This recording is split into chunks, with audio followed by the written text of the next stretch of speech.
Hey everybody, this is the Sliders Review, and since it's Women's History Month, I'm here today to talk to you about The Princess. This was a Hulu movie that came out in July of 2022, and you can tell it's a direct-to-streaming movie. It just feels that way.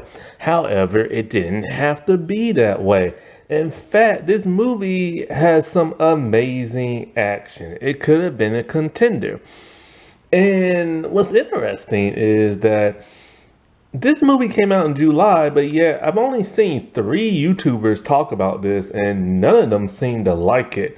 However, I really enjoyed this movie. The action is amazing, and I mean it is amazing. And you know I love action, so trust me when I say the action is top notch.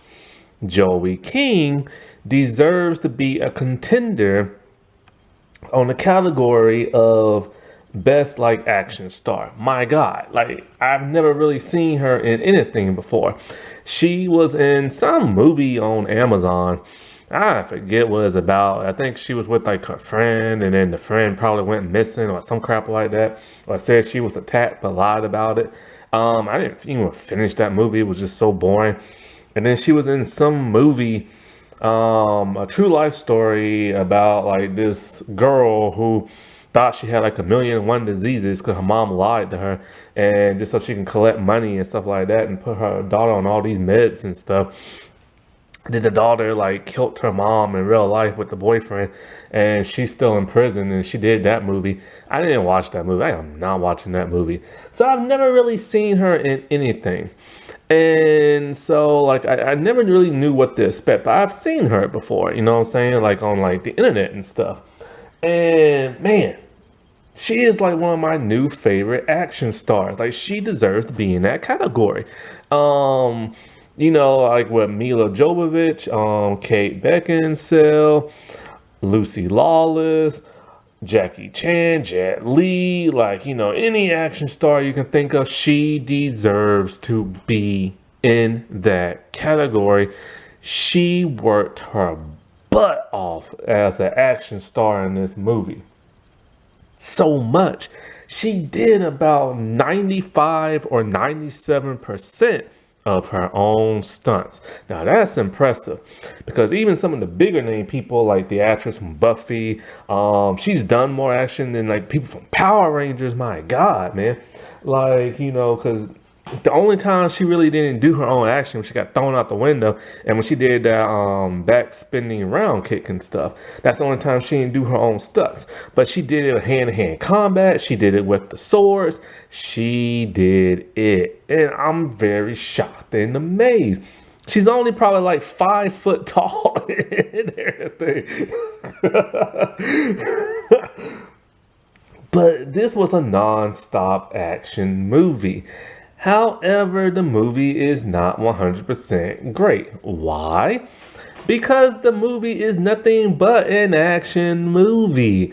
There's only like not that much action. There's really no character development, and the story is pretty bland. In fact, there really is no story, to tell you the truth.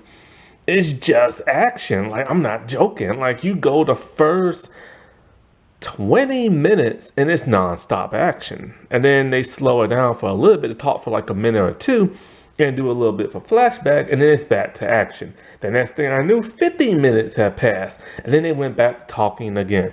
Basically, the movie, I forgot how long it is, probably like a 90-minute movie, maybe an hour 30 something minutes. Like, that's like 90 something. Maybe it's like an hour and 50 minutes probably. And the entire runtime of them actually talking and doing something, it's probably 10 minutes. So the rest is non-stop action. And I'm not joking. Like, they do not slow down in this movie. It is non-stop action. And that's what the movie is so great. It has great action, but it doesn't offer nothing else. So it's kind of like an average movie. Now, I love action. I think action is awesome. But I don't want to be drowned in action, scene from scene to scene with nobody slowing down. It's like you need somebody talking. You need to like cut some stuff in, and that's the problem with this movie. It has a pacing problem. It has a format problem. The director and the editing people really should have like split some of those action scenes up with some dialogue and some more character development, because there really isn't much, and some explanation. The explanation is very weak. You sit there and ask him, well, why did this happen? How did these people move to that country? Why does this go on? Like, you ask those questions and you don't really get it that much because it's nothing but action. And it's pretty bloody too. Not too bloody, like it's not gonna be like a hard R or nothing like that. But it's a pretty strong PG-13 with some blood, especially towards the end. She is so bloody in her outfit, you can't tell if it's her red hair or it's blood and everything. And like I've seen people on TV fight before, like the actress who does Buffy, she's okay. Power Ranger people, the ones who really don't know martial arts no more, which is pretty much everybody since like Lost Galaxy and everything, she can fight better than them.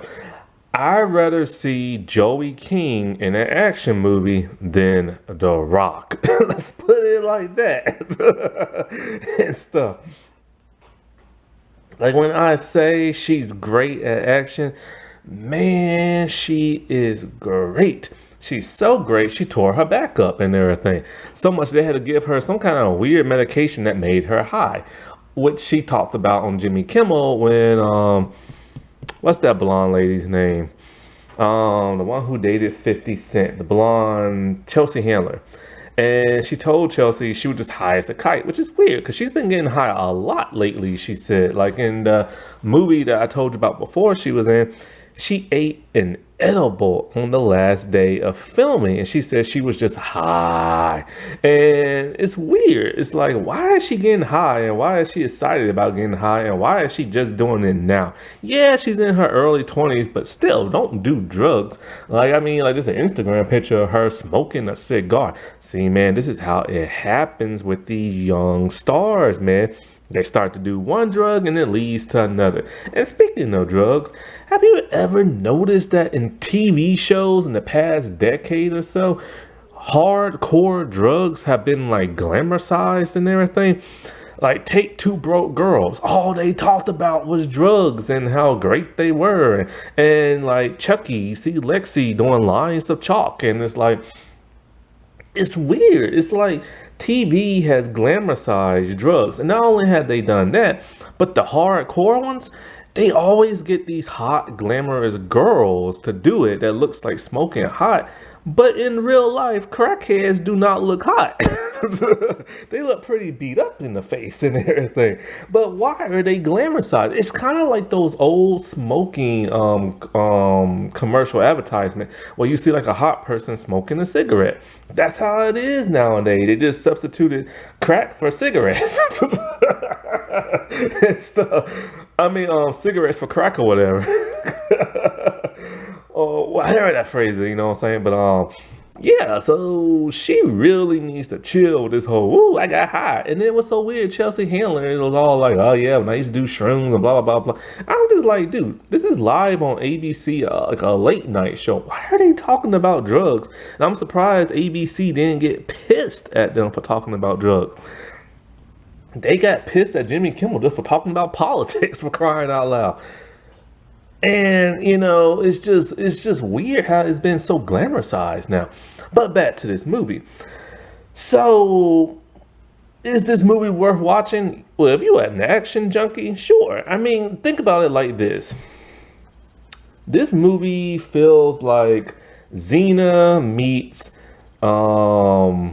Rapunzel meets the movie The Raid meets Die Hard. Like, that's basically what it is. It's basically Xena doing The Raid, and she's like a fairy princess type looking thing, you know what I'm saying? And that's how this movie is. But this movie is so weird, most people don't even have names. Like, they literally just call her the princess. We don't even know what her name is. I don't even know if we know what the name of her country is. But it's set back in the medieval days and stuff. But, this is one of the things that bugs me. There is really no story.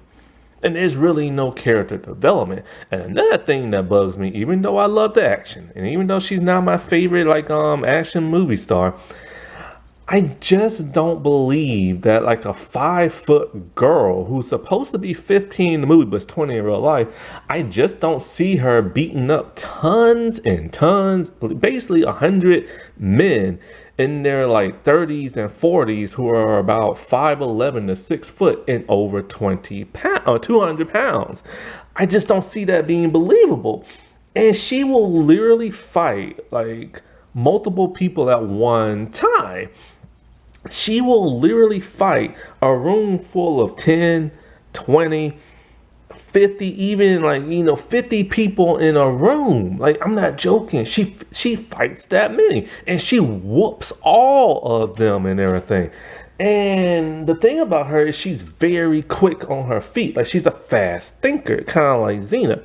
So basically, when she's beating people up, she thinks of all these weird, interesting ways to like get them, whether it's stabbing their eyes, choking them to death, like hanging them, like all kind of crap, man, kicking them out a window. She's very resilient, but she's too smart. Like, she's too quick on her feet and everything.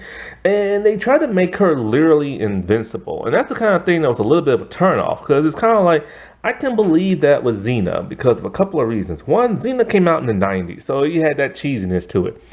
Two, Xena was in like her late 30s, early 40s.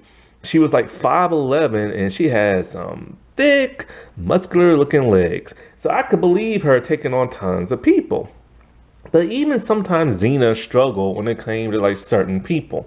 Now, this is modern day movie storytelling, so of course it's weird also to see like a 15-year-old 5 foot girl take on like 50 men at a time that are over 200 pounds. But the moment she has to fight a woman, she gets her butt kicked. And that's just weird. And I'm tired of seeing that because it don't make no sense. Because it happened early on in the beginning when the flashback where it showed how she learned how to fight. It was from this one Asian lady. And when she had to fight her, she couldn't beat her. And then when the Asian lady's like martial arts master came in, a male, all of a sudden she could like hold her own against him. And then when she fought both of them at the same time, she had a harder time and stuff. And it's just kind of weird. And then so like that happens in this movie because there's this one evil lady who has a whip of all things, and she's able to beat both of them. But yet both her and Lee, I think her name is, that's like her instructor and friend, they're able to whoop men left and right in this movie. Lee is also a great fighter. I like her too, whoever the actress is who plays her. She was Rose Tika, I think, in the Last Jedi movie of Star Wars. And she's really great in action as well. But it's weird. Both of them can beat tons of men, but as soon as they fight one female, they get the butts whooped. I don't understand that. Like, that's not woman empowerment. And you gotta go back to Xena. Even at times, Xena had a hard time. Like, Xena normally could beat up the foot soldiers, right?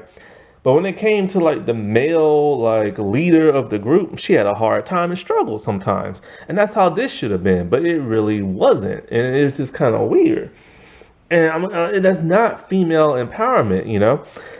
So I wish this movie had a better story and better structure. But basically, hey, what is this movie about? Well, it starts with her waking up in a tower and she's delirious. So she's been either knocked out or drugged or something. There's some men in there. She know they don't belong there. So she starts whooping on them and everything. And she starts the movie off with like a typical princess gown. Long sleeves, the dress is down to her ankle. She's wearing like slippers and everything. As the movie going on, very quickly early on, she's constantly getting her dress ripped. It's getting blood on there. She rips the arms off. She starts ripping the dress to where it's a short dress now. And so for like 17 minutes after she wakes up and everything, she's just whooping butt. And we don't know why she's whooping butt. And then we see her parents and stuff. they're being held hostage by King Julius, I think his name is. And so he's played by Dominic Cooper, who was Tony Stark's dad in Agent Carter, and also he was in Preacher. And so, like, it turns out he was supposed to marry her. She did not want to get married to him because she's like 15 and he's like a 30, 40 something year old man. You know how them old days were. And so she said no. And he got pissed. And he captured the parents and stuff. And so they see a flashback of her. And she's training with Lee. And one thing they don't mention about Lee is that, okay, how did Lee even get to her country? Because, you know, she's Asian and stuff, right? Well, of course, she got there by boat. Her and her karate master dude. But why did they go to that country? Why did they decide to work for the king and queen? Why did they decide to train the princess? That's never explained. Like, they should at least explain, hey, you know, this is why I decided to train you. It's never explained. And so, like, after this quick flashback that lasts about a minute or two, it's back to action again. And so she's whooping on more people. And then she starts to get banged up a little bit. And then she goes and gets her special sword. Her special sword was given to her by the karate master that I told you about before. And it's a beautiful sword. It has a bunch of dragons on the hilt, and it's a curved blade and stuff. And she's just killing people left and right. She is slashing and gashing. And so at one point she gets too hurt. She gets gashed really bad on the side, and she's a little messed up other places. And typical movie fashion, she's not fazed by that. It hurts, but she just wraps herself up. And then she keeps on fighting. And it's like, no, that's not believable. She's in pain. And I hate that when they do that to, like, whether it's a male or female. I hate when they do that crap. And so, like, more action, more action, more action. And then we get more flashbacks. Lee have now escaped. And so the princess asked, well, how did this all happen? So apparently after she told, okay, this is what happened. After she told him no, she went to her dad and she overheard the dad and the mom, the king and queen, talking about how there are no male heirs and she needs to marry that man so he can inherit the fortune and the kingdom and all this other stuff. She walks in and she's all like, well, how about I train as a knight? He's like, no, you're a girl. Girls don't fight. Blah, blah, blah, blah, blah, blah, blah. She's dressed head to toe like a warrior, wearing pants and everything. He does not approve of how she dresses. And so then Lee tells her in the middle of the night, the bad guys came. They killed all the guards. And King Julius, like, took over. Now, the bad guards, they killed all the good guards, but yet they can't take on a 15-year-old girl who's like 5 foot tall. That don't make no sense. So her and Lee, they're trying to like free the parents, but oh no, the lady with the whip comes in. Now there's a running gag in here. The king wants to know where the princess is at, so he sends the guards up there to check on her. He sends one heavy set one. The heavy set one takes so long to get up there, so long to get back. And so, like, he's constantly looking for the princess throughout the entire movie. And to the point where he walks past her, but he's so tired and exhausted, he keeps his head down, he just passes by her. The humor in this is always on point, so I like that. And so, like, what is it? So the lady with the whip beats both of them up, right? They just can't take on a lady with a whip, but yet she's able to take on like over 100 guards. And so Lee makes her like hide through like a tunnel. She's going through like the water system, and Lee takes on the whip lady. And the whip lady is the Bond girl from Daniel Craig's second Bond movie, Quantum of Solace. The actress named Olga. And so I didn't even recognize her at first. She looked a little bit like, I think Olivia Munn. She looked like her a little bit, but she's not. And so Lee gets captured, and, you know, the family's there. And so, like, the princess, she, like, you know, she frees the family at some point. And when she frees the family, the dad's all like, yeah. So now he's accepting her and everything. He sees how cool she is, whooping on everybody. And so at some point they get captured again because she gets knocked out again. And then her and Lee escape with her sister, and they go into some kind of underground tunnel place. And in the underground tunnel place, there are like tons of weapons from like around the world. And there's tons of body armor. So it's like, oh, that's convenient. Like, who put that there? And then I asked who put that there because the chainmail that they wear is suited for females, not a man. And so it's kind of like, oh, that's even more convenient. So they gear up and she changes her outfit now. Still got her skirt on, but now she's wearing like a vest and boots and stuff like that. Her sister wants to come. She's like, nah, you're too little. So then they go back to butt kicking again. And it's more butt kicking. And then so you think the karate master dude who taught Lee, who taught the princess how to fight, will be able to escape and take on the guards. But no. He has to be freed by the other little princess girl. And then he takes the dagger and he gives it to the other people so they can untie themselves. And then you would think, why, what's the name of fighting people? You think he'll be whooping on some guards now. But no, he waits till Lee comes in and whoops on them. So then he joins in. I'm just like, dude, this is not women empowerment. But then there's a scene that is so stupid, it baffles my mind. At a point, King Julius gets so tired of the princess, he decides, you know what, I'll just kill you and marry your teeny tiny sister who's about like 10 years old. And so he literally throws her out the window and she goes crashing down. She has to be at least 50 stories up in the sky. And she crashes down in the ocean. She should have died from the impact, but no. And then she goes to the bottom of the ocean. She has like a memory of her being taught, and then she's able to like free herself on the shards of glass that was conveniently there as the glass broke as she got thrown out the tower. And then she swims to the top, and then she's back to kicking butt again. That is so unbelievable. Well, her dad tries to rush the king and he gets his butt kicked in one punch and gets stabbed. Weak. Lee gets stabbed and she's like, oh no. And then it's like, so while all this is going on, she's fighting Whip Lady and she's still having a hard time until she's able to get the upper hand and choke the lady with her own whip and hang her. So now Whip Lady is dead. So then she's inside and she's fighting the king, Julius dude, and she's getting her butt kicked. But then she's finally able to get the upper hand, grab her sword, and chop his head off. After that, the king is all like, her father, the king, is all like, females can now do whatever they want when they get older, and blah, blah, blah, and blah, blah, blah, and my daughter can inherit the kingdom. And I was just kind of thinking, oh, now he accepts her since she saved the day. She literally killed like 200 people and stuff, which is so unbelievable.